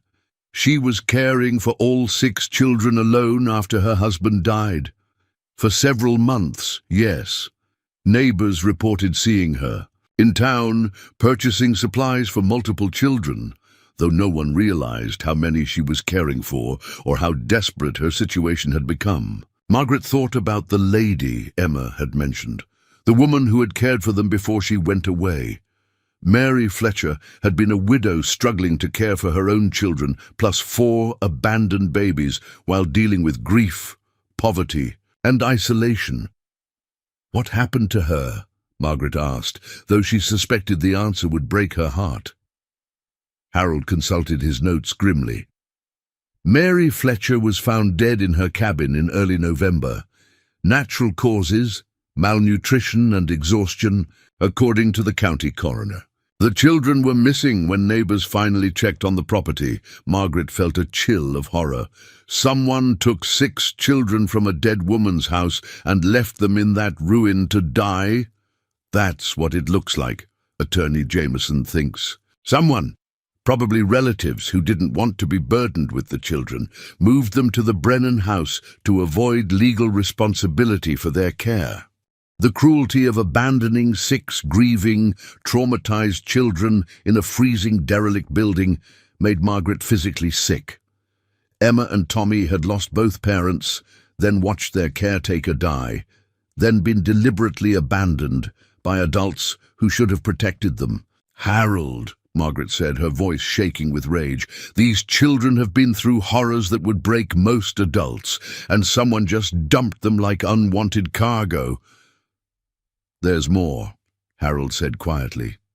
Jameson discovered that Mary Fletcher had written to the Territorial Children's Aid Society multiple times, requesting help with the foundling children. She offered to continue caring for them if the territory would provide financial support, but her letters were apparently ignored. Margaret felt a surge of fury at the bureaucratic indifference that had contributed to this tragedy. The same people who are now investigating our fitness to care for these children ignored a desperate woman's pleas for help. Worse than that, Harold replied. Jameson found copies of the correspondence. The Children's Aid Society knew about Mary Fletcher's situation and chose not to intervene because her unofficial orphanage wasn't properly licensed. The bitter irony was staggering. The same officials who were now questioning Margaret and Harold's legal authority to care for the children had allowed a previous caretaker to struggle alone without support until she died of exhaustion. But Harold, Margaret said, trying to find hope in the legal complexities, doesn't this information help our case? We can prove that the children were genuinely abandoned, that they had no other options for care. Harold nodded slowly. Jameson thinks the documentation will help, especially since it shows that county authorities failed in their responsibility to these children before we found them. But there are still legal hurdles. Margaret waited for the bad news she could see in Harold's expression. The Fletcher children, Emma and Tommy, may have relatives who could claim legal custody. Jameson is investigating, but if living family members exist, they would have stronger legal claims than we do. The thought of losing Emma and Tommy to relatives who might be the same people who had abandoned them in the Brennan house filled Margaret with panic. Harold, what if these relatives are the ones who left them to die? That's what Jameson is trying to determine, but even if we can prove neglect or abandonment, custody battles with blood relatives are difficult to win. Margaret looked down at baby Lucy, who was sleeping peacefully in her arms, blissfully unaware that her future was being decided by legal technicalities and family politics she was too young to understand. What about the other babies? Margaret asked. The foundlings Mary Fletcher was caring for? That's potentially easier, Harold said with the first hint of optimism he had shown. Children with no identifiable relatives can be placed for adoption through proper legal channels. Jameson thinks we have a strong case for adopting the 4 babies, especially given the documented care we've provided. Margaret felt a mixture of relief and heartbreak. The possibility of legally adopting 4 of the children was wonderful, but the thought of losing Emma and Tommy, the children she had bonded with most deeply, was almost unbearable. "Harold," she said carefully, "what happens if we can only keep some of the children? What happens if the families get broken up?" Harold was quiet for a long moment. Studying Margaret's face with the careful attention she had learned meant he was making important decisions. "Margaret," he said finally, "before we go any further with legal proceedings, I need to ask you something directly. If we can only keep some of these children, if the legal system forces us to choose between fighting for all of them or guaranteeing the security of a few, what do you want to do?" The question cut to the heart of Margaret's deepest fears. She had promised Emma that they would never send her away, had bonded with each child individually, had begun to think of all 6 as equally important members of their family. "I want to keep them all together," Margaret said firmly. "These children have lost everyone they've ever loved. They've bonded with each other. They've become siblings through shared trauma and survival. Separating them now would be another form of abandonment." Harold nodded approvingly. "That's what I hoped you'd say.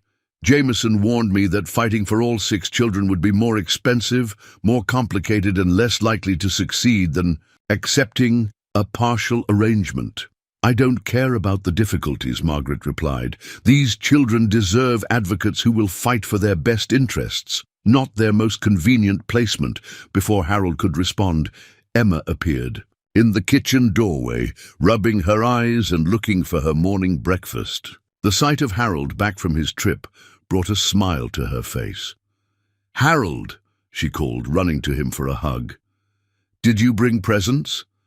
Harold lifted Emma onto his lap, his expression softening, as it always did when interacting with the children. "I brought something better than presents, sweetheart. I brought papers that are going to help make sure you can stay with Margaret and me forever." Emma studied Harold's face with the serious attention of a child who had learned to read adult emotions for survival clues. "Forever, forever?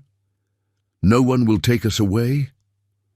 "We're going to fight very hard to make sure that never happens," Harold promised.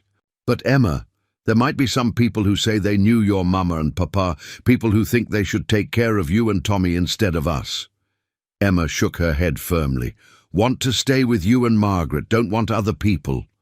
Margaret felt her heart break at the simple declaration. Emma had no way of understanding the legal complexities that threatened to tear their family apart, but her instinctive trust in Margaret and Harold represented the strongest argument for keeping the children together. As the morning progressed, and the other children woke up, Margaret found herself studying each small face with renewed intensity. Tommy's shy smile when Harold helped him get dressed. Baby James's delighted giggles when Emma played peekaboo with him. Lucy's contented sighs when Margaret held her close during feeding time. The unnamed twins who had begun reaching for specific toys and showing distinct personalities.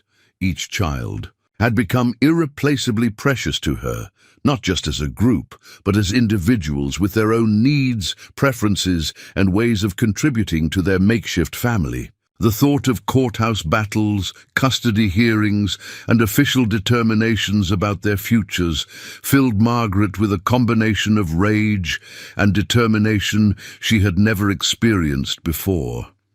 "Harold," Margaret said, as they prepared the children's lunch, "when do we have to make decisions about legal proceedings? Jameson wants to file preliminary adoption papers within the week." Harold replied.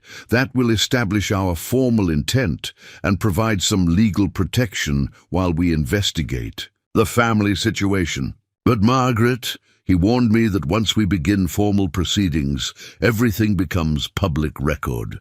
There will be newspaper coverage, community attention, and pressure from people who disagree with our choices." Margaret thought about the visit. From the 4 community women, the official investigation, and the whispered conversations she had noticed whenever she went to town. Their situation was already attracting attention, but formal legal proceedings would make their family the subject of very public scrutiny. "Let them talk," Margaret said firmly. "I'd rather face public criticism than private guilt about abandoning children who need us." That evening, as Margaret and Harold settled the children for the night, they found themselves discussing plans and possibilities that seemed both exciting and terrifying. Legal adoption proceedings would require character witnesses, financial documentation, home inspections, and months of uncertainty. But as Margaret watched Harold gently tuck Tommy into his small bed, while Emma supervised to make sure the blankets were arranged properly, she felt a deep sense of rightness about their decision to fight for legal custody. They had accidentally become a family through crisis and desperation, but they were choosing to remain a family through deliberate commitment to each other's welfare. Whatever challenges the legal system presented, whatever obstacles their community created, Margaret was determined to prove that love and dedication were more important than conventional procedures when it came to protecting vulnerable children. Real battle was just beginning, but Margaret had discovered that she was far stronger and more determined than she had ever imagined possible, and she wasn't fighting alone anymore. December 22nd, 1887. The courthouse, the territorial courthouse in Lincoln, buzzed with unusual activity for a winter morning. Word of the Morrison adoption case had spread throughout the territory, drawing spectators, reporters, and advocates from across Nebraska. Margaret sat in the front row of the packed courtroom, wearing her finest dress and holding baby Lucy, while the other 5 children arranged themselves between her and Harold like a small army preparing for battle. 3 weeks of legal preparation had led to this moment. Attorney Jameson had filed comprehensive adoption petitions for all 6 children, armed with medical records documenting their recovery, character witnesses from across their farming community, and most importantly, evidence of the systematic failures that had led to the children's abandonment. But the morning had already brought unexpected complications. "Your Honor," declared Thomas Fletcher, a thin, nervous man in an ill-fitting suit who had appeared claiming to be Emma and Tommy's uncle, "these children are blood relatives. Family law clearly establishes that kinship takes precedence over the desires of strangers, regardless of their good intentions." Margaret felt her heart racing as she watched Emma shrink closer to Harold's side. The little girl had reacted with visible terror when Thomas Fletcher arrived, hiding behind Margaret and refusing to speak to the man who claimed to be her father's brother. Judge Mason consulted the documents before him. "Mr. Fletcher, while blood relationship does carry legal weight, this court must also consider the best interests of the children involved. Can you explain why these children were found abandoned in a derelict building rather than in your care after their parents' deaths?" Thomas Fletcher's face reddened. "Your Honor, I didn't know about the children's situation until recently.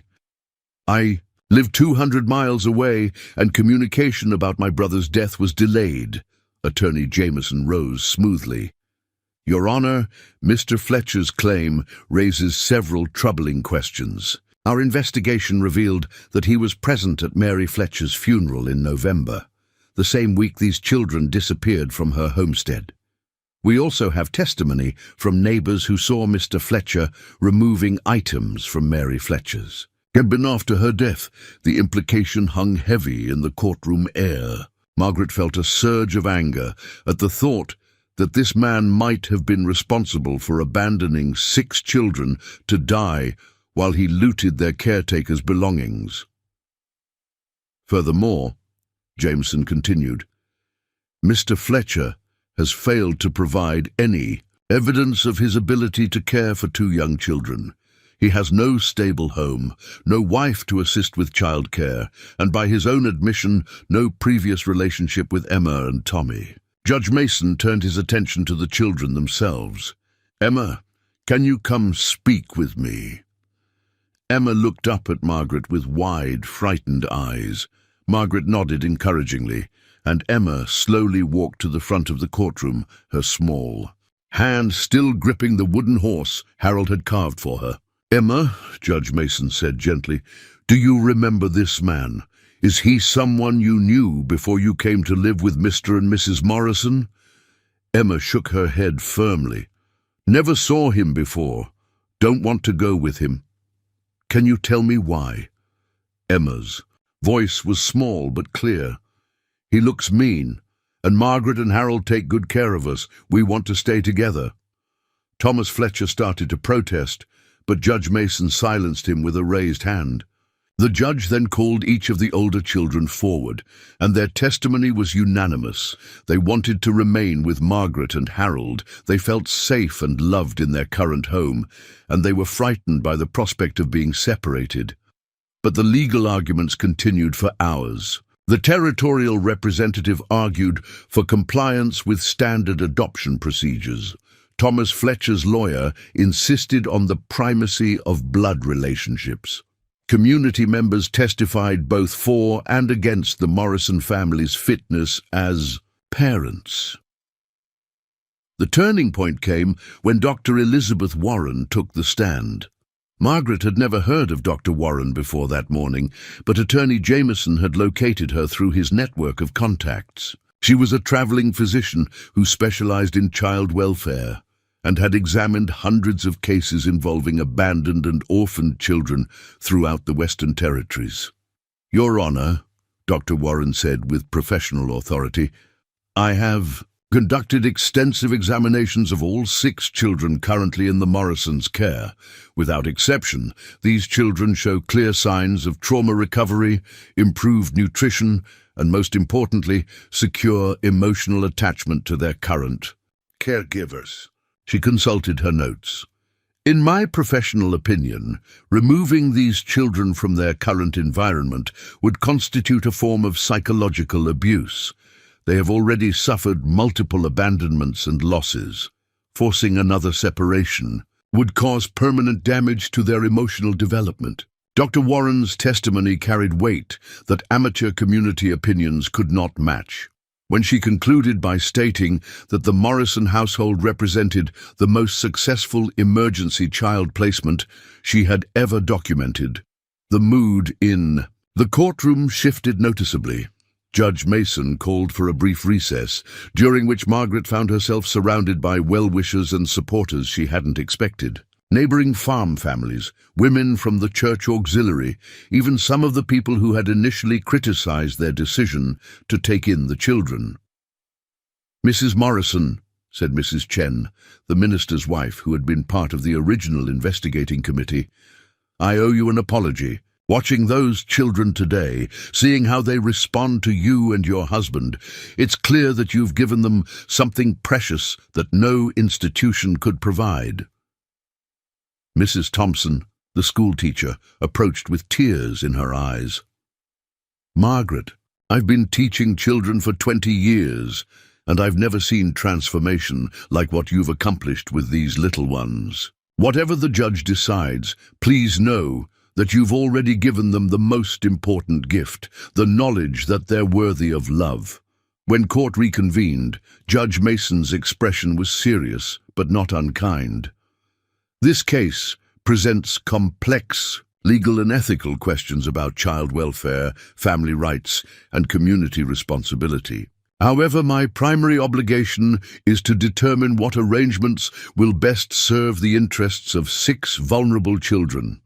Margaret held her breath, feeling Harold's steady presence beside her and the weight of 6 small lives depending on the judge's decision. "Mr. Thomas Fletcher," Judge Mason continued, "while your claim of kinship is legally valid, your failure to provide adequate care for these children when they were in desperate need raises serious questions about your fitness as a guardian. Furthermore, your inability to demonstrate stable housing, adequate resources, or previous relationship with the children weighs against your petition." Thomas Fletcher's face darkened, but he remained silent. "Mr. and Mrs. Morrison," Judge Mason said, turning his attention to Margaret and Harold, "Your decision to provide emergency care for 6 abandoned children demonstrates remarkable courage and compassion. The evidence shows that under your care, these children have not only survived, but thrived." Margaret felt tears starting in her eyes. "However," the judge continued, "formal adoption requires more than good intentions. It requires legal compliance, financial stability, and long-term planning for children's education and development." Margaret's heart sank, fearing that bureaucratic requirements would triumph over obvious success. "Therefore," Judge Mason announced, "I am granting full legal adoption rights to Harold and Margaret Morrison for all 6 children with the following conditions. First, the Morrison family will submit to quarterly welfare inspections for the next 2 years to ensure continued adequate care. Second, Mr. and Mrs. Morrison will establish education funds for each child to ensure access to formal schooling. Third, they will maintain detailed records of each child's health and development for territorial review." The courtroom erupted in applause and cheers. Margaret felt Harold's arm around her shoulders as the reality of their victory sank in. They had won. All 6 children would remain together, legally and permanently part of their family. Emma ran to Margaret, throwing her small arms around her legs. "We get to stay forever?" she asked, her voice bright with joy. "Forever and always," Margaret replied, lifting Emma into her arms while Harold gathered Tommy and the babies. "You're officially our children now, legally and completely." 3 months later, spring 1888, the Morrison farm had been transformed by more than just the changing seasons. Harold had expanded the house to include proper bedrooms for each child, while Margaret had established routines that balanced structured learning with the free play essential for childhood development. Emma had begun reading simple words and helped Margaret teach the younger children basic letters and numbers. Tommy had overcome most of his fears and showed remarkable aptitude for working with animals.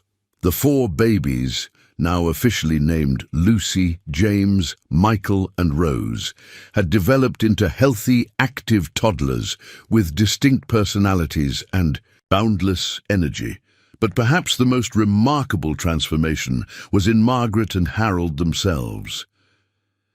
"Do you ever regret it?" Margaret asked Harold one evening as they watched the children play in the yard after dinner. "The quiet life you thought you wanted when you placed that advertisement for a mail-order bride?" Harold considered the question while watching Emma teach Tommy how to throw a ball. "Margaret, when I wrote that advertisement, I thought I wanted someone who would fit quietly into my existing life without changing anything important. What I got instead was a woman who turned my entire world upside down and made it infinitely better." Margaret smiled, thinking about her own journey from desperate mail-order bride to confident mother of 6. "I thought I was looking for safety and security. I found those things, but I also found something I never dared hope for. A real family built on love instead of convenience." As if summoned by their conversation, Emma approached with a hand-picked bouquet of wildflowers. "These are for you, Mama Margaret," she said, using the title the children had naturally developed, "because you saved us and made us a family." Margaret accepted the flowers with tears in her eyes, marveling at how completely her life had been transformed by a single decision to investigate mysterious crying sounds on a winter morning. The children who had been abandoned to die had become the center of a thriving household. The mail-order marriage that had begun as a practical arrangement had evolved into a deep partnership built on shared values and mutual respect. The community that had initially questioned their unconventional choices had come to recognize the Morrison family as one of the most successful examples of what determination and love could accomplish.